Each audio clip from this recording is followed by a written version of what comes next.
Ladies and gentlemen, boys and girls, people of all fandoms, welcome to the Ferret and Raccoon podcast, episode 122. I am the Angry Raccoon, and I am your one and only host on this podcast, unfortunately.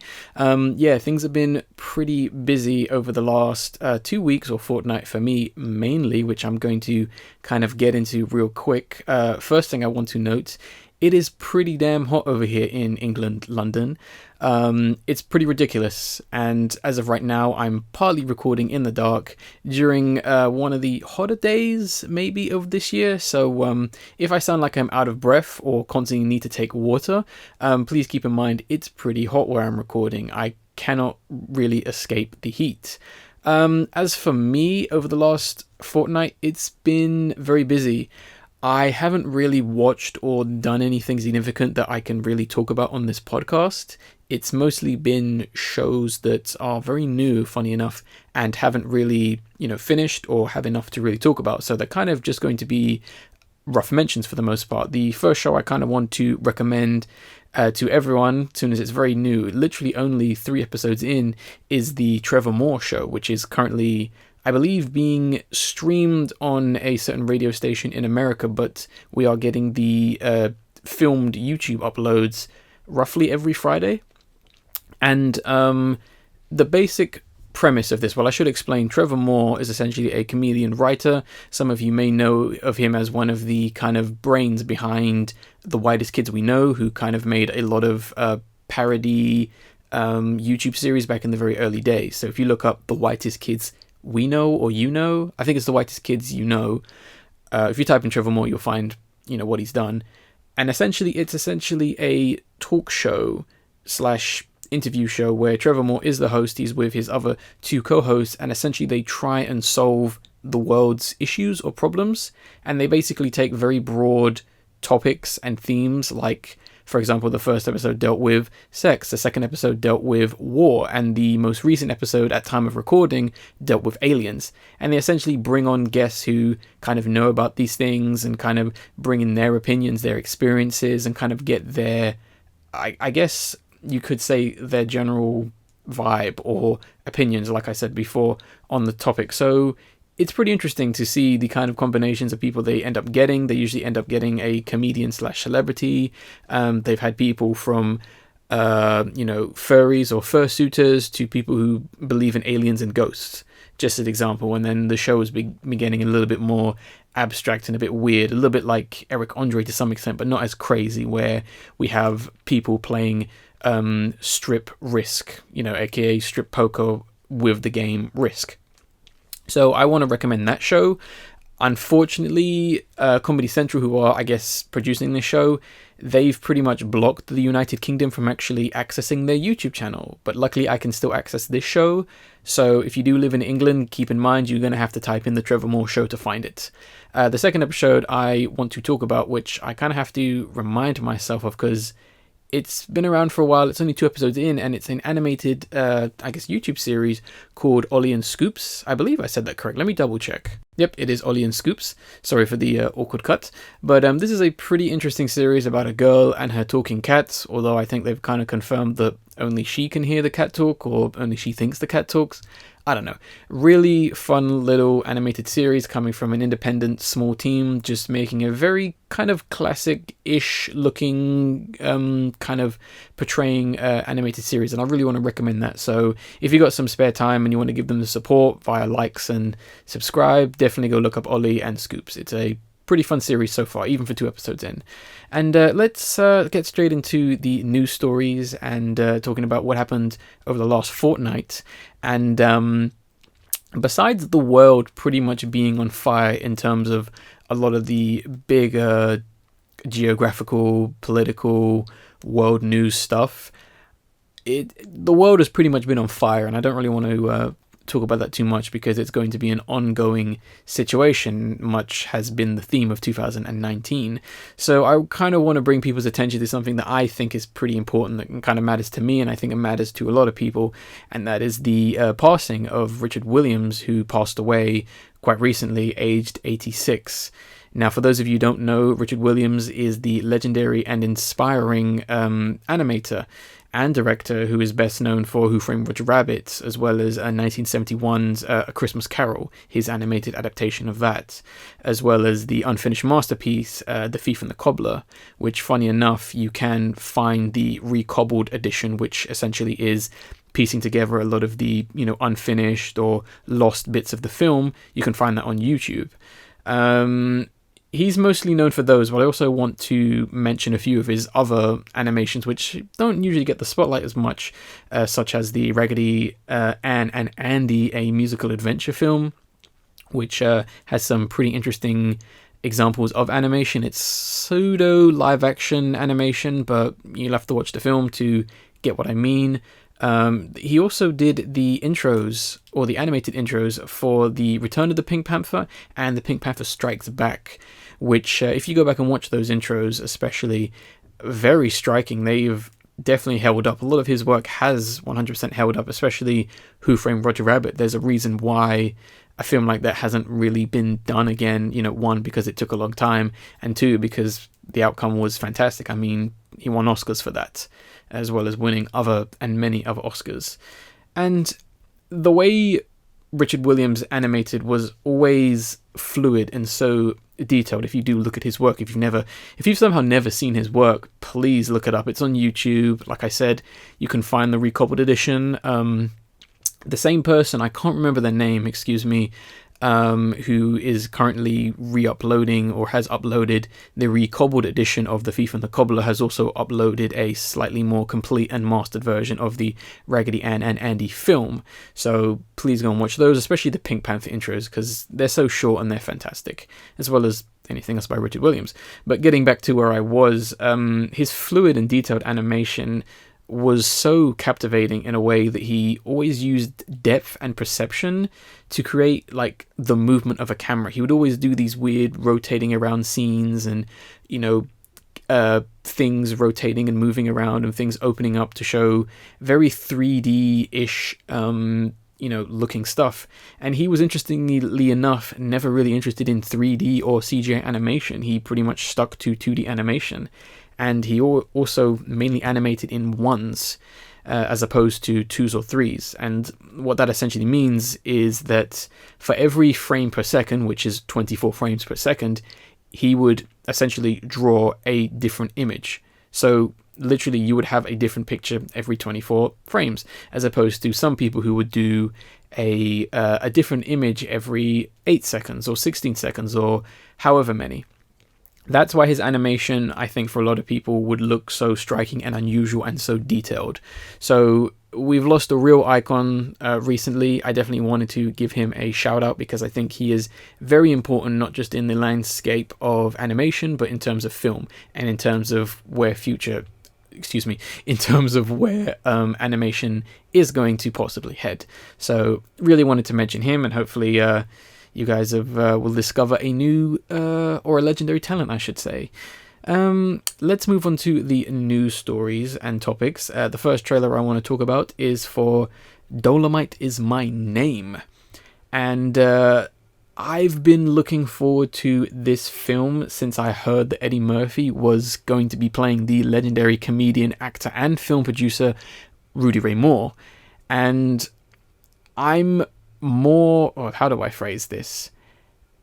I'm trying to think of the exact words to kind of put this in. And although I guess I'll start by saying Eddie Murphy doesn't necessarily look like Rudy Ray Moore, but then again, I think it's a perfect casting, because a lot of time when you see these biopics and people portraying real life people, they don't really look like them. So I'm not trying to fault the film for that, but I honestly feel that, like I said, this is a case of perfect casting, because Rudy must have been an inspiration to comedians like Richard Pryor, like Chris Rock, and like Eddie Murphy. So I think there's clearly a similarity between, Eddie Murphy more particularly, and I think if anyone, Eddie Murphy would understand, Rudy Ray Moore as a character, as a person, as a comedian, as a talent, soon as I think their careers once again are very similar for the most part.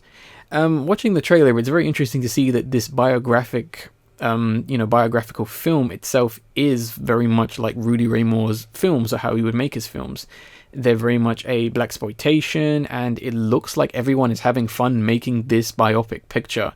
Much like if you watch Rudy Ray Moore's films, you do see that although it's silly and ridiculous, they are, having fun. They're making it. They're making films they want to make. And the film looks pretty good. I'm actually really interested in this film, which is going to, I'd imagine, be detailing how he made all those films decades ago. I really hope that this film does get across the inspiring aspect of Rudy Ray Moore's life and career. He essentially had a dream, much like it's kind of detailed in the trailer.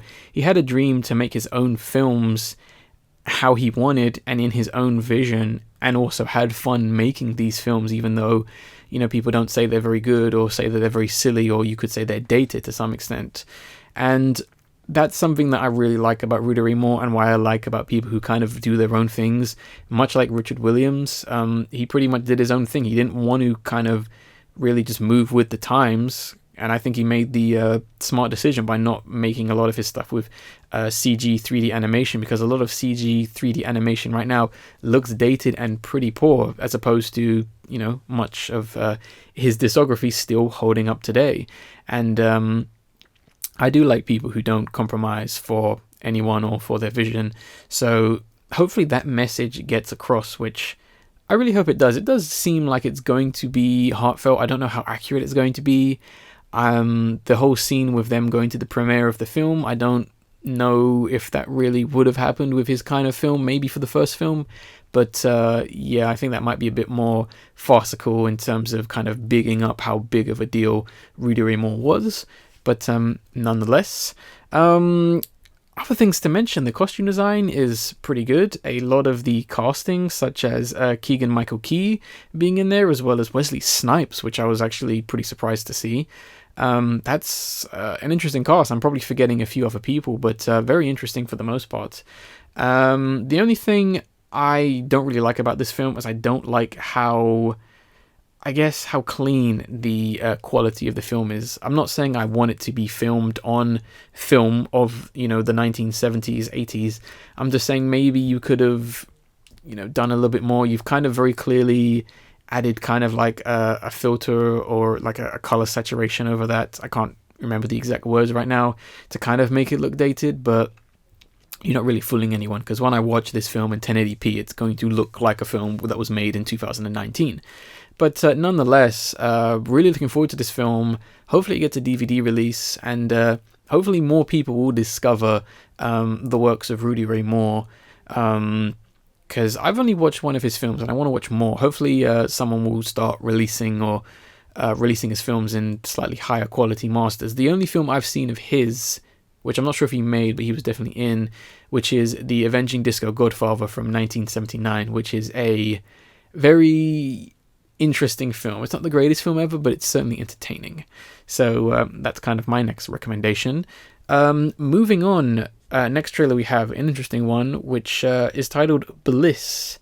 And although I haven't seen the film yet, it reminds me of the film Climax in terms of some of the camera movements, which isn't too bad of an inspiration. If they were inspired by that, it might just be a coincidental sake. I'm not calling rip-off on anyone, but it's been done before. But I do love the whole tracking shot of someone essentially, let's use some nice words, getting high and kind of, laying down to kind of get that buzz.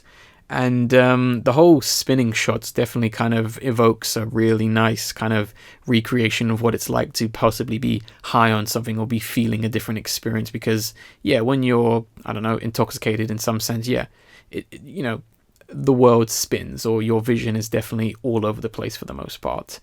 And I do love the scenes, the slightly more drugged up, intoxicated, themed trance or whatever is going on in this trailer. Scenes where they use the body rig, being filmed right in front of the person for that third person kind of camera view, but it's like following her every movement. That pretty much works well and is pretty appropriate for what is, happening in this, well, I would say poor woman, but she knows what she's doing. It looks like we're going to be going on a trip with her, as the camera is always like loosely following her movements, and at some point it's really like slumped. Like, I'm guessing that point where the woman's in the bathroom, I'm guessing that's possibly her point of view being like slumped and kind of drowsy or whatever. But it's got a great kind of like sleazy, dirty, kind of sweaty and quite colourful like vibe to it.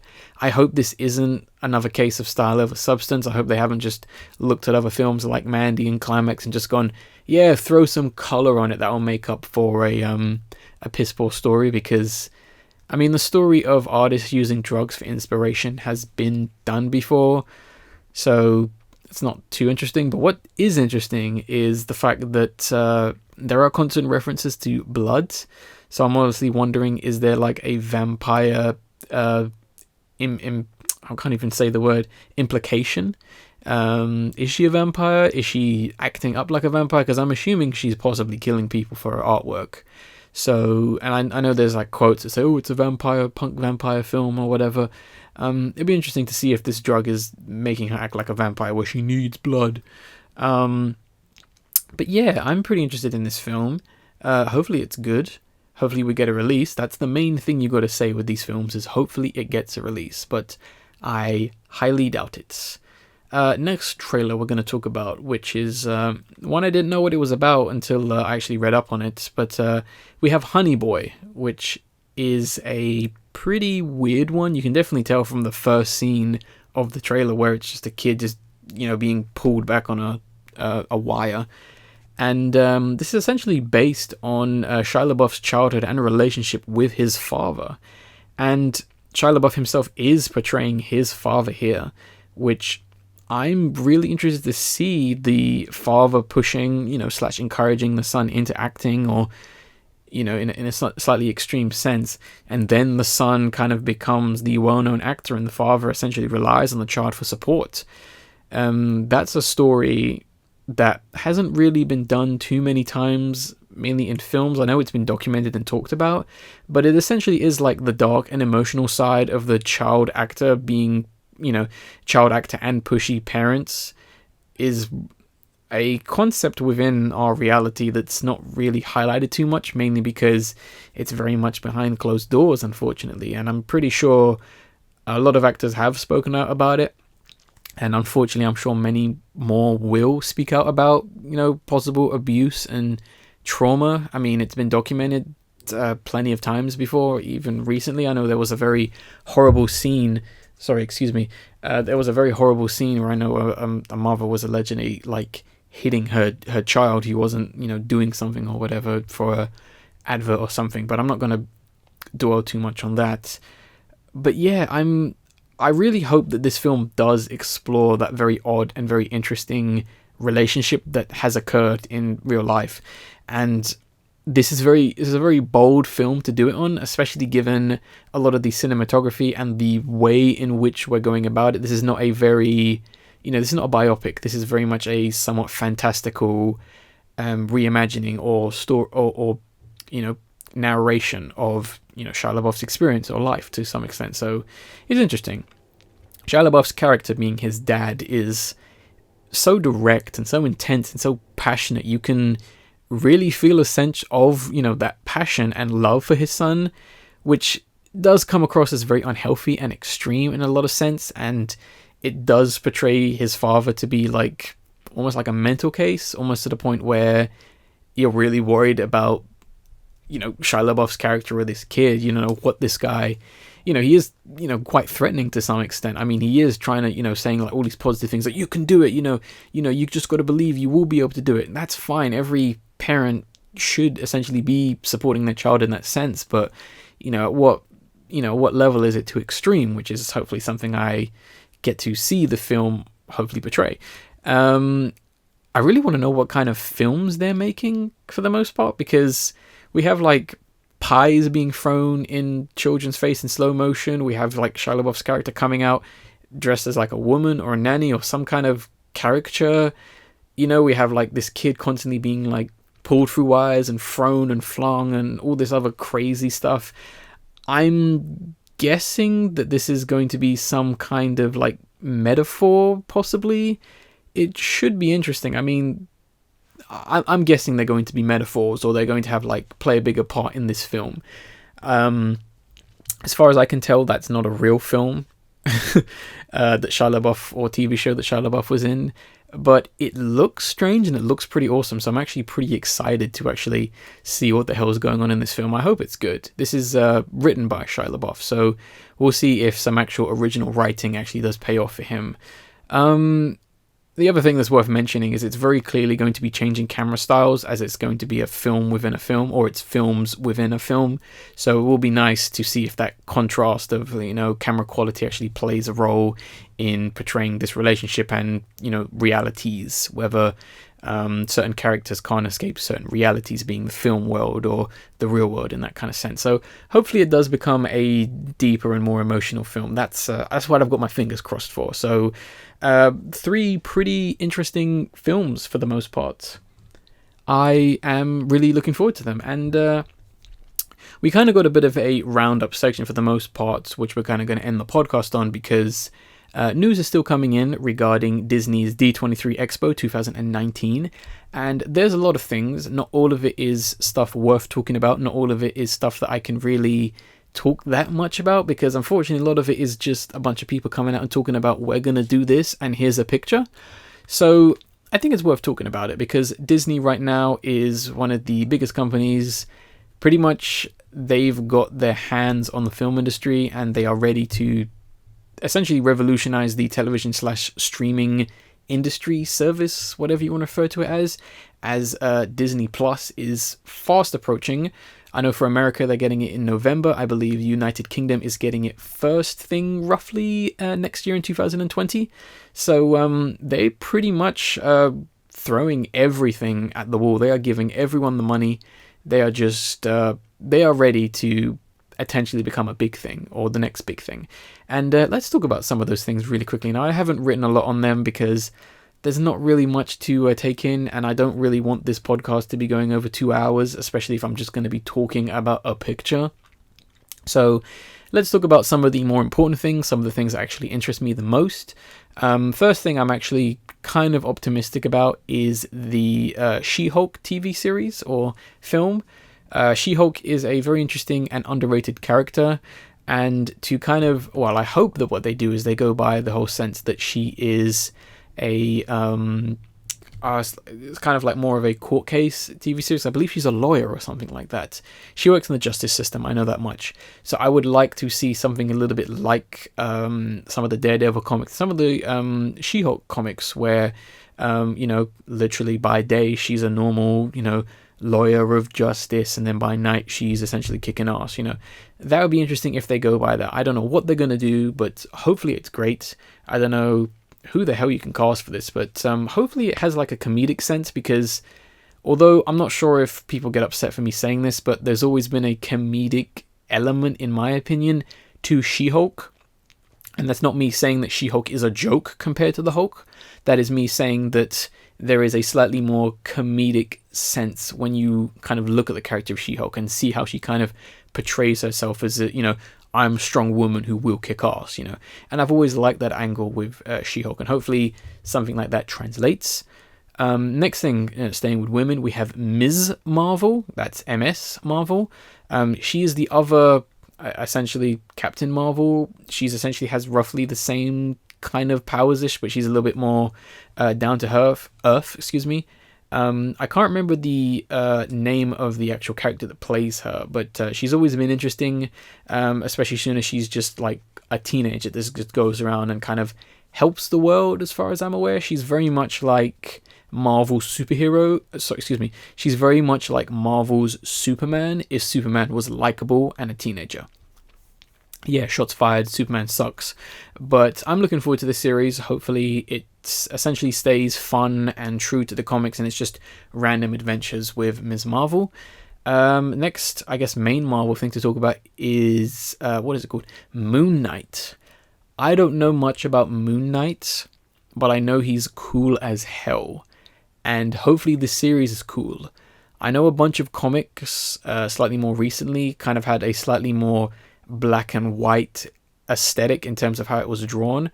I would love to see something like that kind of come into the TV series, maybe even if it's like a slightly more altered film noir style, with harsh lighting, harsh shadows, harsh like lit hallways, kind of almost getting to gothic to some extent. I would like to see that. I doubt they're going to do it. It's probably going to look generic to fit in with the cinematic universe's general look, because if something deviates too far from the formula, then they're obviously going to be scared that people aren't going to like it. So those are the 3 Marvel things I want to talk about. The next main thing I want to talk about is going to be, they are doing a Lady and the Tramp remake, which they kept a pretty big secret, which, fine, whatever. I mean, I guess it was inevitable. But I really hope that their live action remakes get dumped onto this Disney Plus network, so that way I don't have to look at them. That would be great. I think that's a much better idea. Keep putting that trash on your streaming service, Disney. And I will give them 1 point. They are using real dogs in some shots for the trailer. It looks fake as hell when they start talking and in certain shots, but sure, they actually used a real dog at some point. That's great. Someone actually knew what they were doing. Next thing I want to talk about is Noelle, which is essentially some weird Christmas film starring Anna Kendrick, I believe is her name. And I will say it is nice to have a female character related to Father Christmas that is the main character. I think that's pretty good. We don't get a lot of like femininity within Christmas stories, especially these slightly newer ones. It's because I understand people want to kind of keep the Christmas stories as very traditional and very safe for the most part. But it's nice to actually see, a character who is, kind of weird, but not annoying. Not like, oh, I'm holly jolly Christmas, weird and annoying, but actually someone who's actually down to earth and kind of actually cares about Christmas, at least traditionally. It is cool though.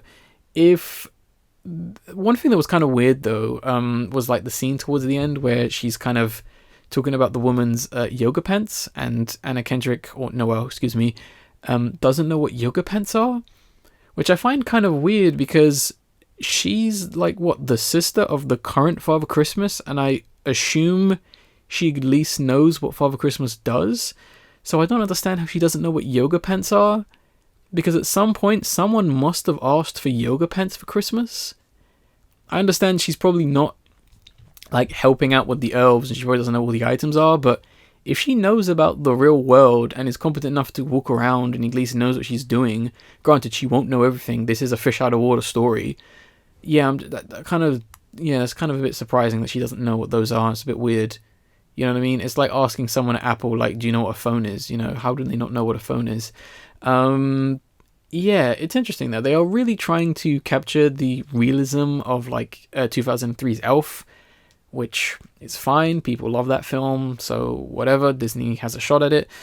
Unfortunately, the film does look like really slow and boring. Granted, it didn't show off that much, but whatever. I'm probably going to pass on this one. It doesn't really look that interesting, honestly. But yeah, Disney doing something Christmassy, sure. The other thing I want to talk about, I think it's the last thing I actually care about because everything else is just boring to me. The World According to Jeff Goldblum. Yeah, this is another celebrity traveling around the world on a company's expense. Jeff Goldblum is pretty entertaining.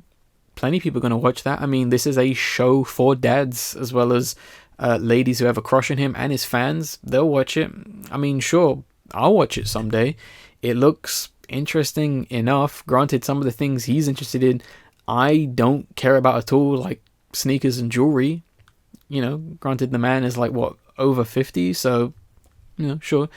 It's random, sure. They just gave him some money, sure. Yeah, that's pretty much everything important that happened at D23. Nothing else important. I'm pretty sure I covered everything. Marvel, National Geographic is what the Jeff Goldblum show is under, as well as I guess you could say Disney and animation and that. So we pretty much covered everything. Nothing else important was shown or talked about at D23, in my opinion anyway. Yeah, pretty much brings us to the end of the podcast for the most part. It's going to be a short one because honestly, it wasn't that much interesting over the last few weeks, and like I said, I have been busy. I have been, not to flex on too many people, I've been making a lot of money and doing a lot of trades and doing a lot of planning because September is going to be busy for me. So I got to get stuff done. But before I wrap up this podcast, I will end this podcast with the video of the episode, which is going to be a long one, guys, but hopefully you guys will watch it because I think it is worth watching. And that is going to be Best of the Worst, Petey Wheatstraw. Now, this is essentially Red Letter Media doing one of their Best of the Worst series where they essentially take really bad films and essentially do a round table discussion about it. Petey Wheatstraw is a Rudy Ray Moore film, which they're essentially talking about because of the new Rudy Ray Moore biopic. So if you want to kind of get a better sense of Rudy Ray Moore's films and filmmaking and what he was all about before this film comes out, definitely watch this film. I highly recommend this video. It is over 30 minutes, but it is worth watching. Also, spoilers for a film that's over 40 years. There's a bit of nudity, but it is censored, as well as some language. So you have been warned for the most part. And that's pretty much going to wrap up podcast 122. Last podcast of August. August has just flown by. It is ridiculous. The heat is not helping. But I will be back with a lot of things to talk about because the next 2 weeks for me are heavily planned. I am going to see an exhibition. I'm going to see a film. I have family birthdays to take care of. I have TV shows that I'm going to be finishing. It's going to be crazy, guys. You're going to be bored and sick to hear me talk about the next 2 weeks. But yeah, that's pretty much going to be our podcast. Hopefully you guys enjoyed it. And I will end this podcast like I always do by saying I was the Angry Raccoon, and I will see you on the next podcast.